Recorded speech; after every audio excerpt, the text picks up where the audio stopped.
శ్యామ్ గారికి మామూలు ఇండస్ట్రీలో యాక్ట్రెస్గా already one of the toppers ఆవిడ. అవును. బట్ ప్రొడ్యూసర్స్గా ఇప్పుడే మార్క్స్ పడుతూ ఉన్నాయి. మీరు ఎంత మార్క్స్ ఇస్తారంటే మీరు? నేను 11/10 ఇస్తా.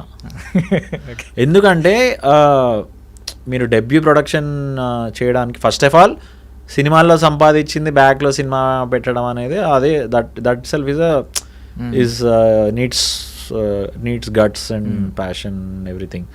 అండ్ ఓకే, అది పాయింట్ నెంబర్ 1. మళ్ళీ సెకండ్ది ఏంటంటే ఆ తీసే సినిమా ఏది ఇట్లా ఏమంటారు ఒక ప్రాపర్ ఇది గూస్ బంప్స్ ఇచ్చేసి ఇట్లా స్లో మోషన్లో అట్లాంటివి కాకుండా వెరీ సెన్సిబుల్గా ఒక మ్యాన్ అండ్ విమెన్ ఈక్వాలిటీ గురించి చాలా హ్యూమరస్గా, ఇక్కడ ఇట్లా మెసేజ్లే ఉండవు, ఇట్లా చాలా హెవీ మెసేజ్లు, ఇట్లా చాలా మెలో డ్రామాటిక్ ఏ ఉండదు, చాలా సింపుల్గా చాలా హ్యూమరస్గా డైలీ జరిగే సిచ్యువేషన్స్ కాన్వర్సేషన్స్తో ఒక equality, man and women equality గురించి చాలా బ్యూటిఫుల్గా. సో ఆ కథని నమ్మి ఇవి ఇంత ఖర్చు పెట్టి ప్రమోషన్స్కి ప్రమోషన్ ఇంత యాక్టివ్గా చేస్తున్నారంటే ఆమె కన్విక్షన్ని, ఆమె taste basically more than anything her taste in producing ఫిలిమ్స్కి 11/10.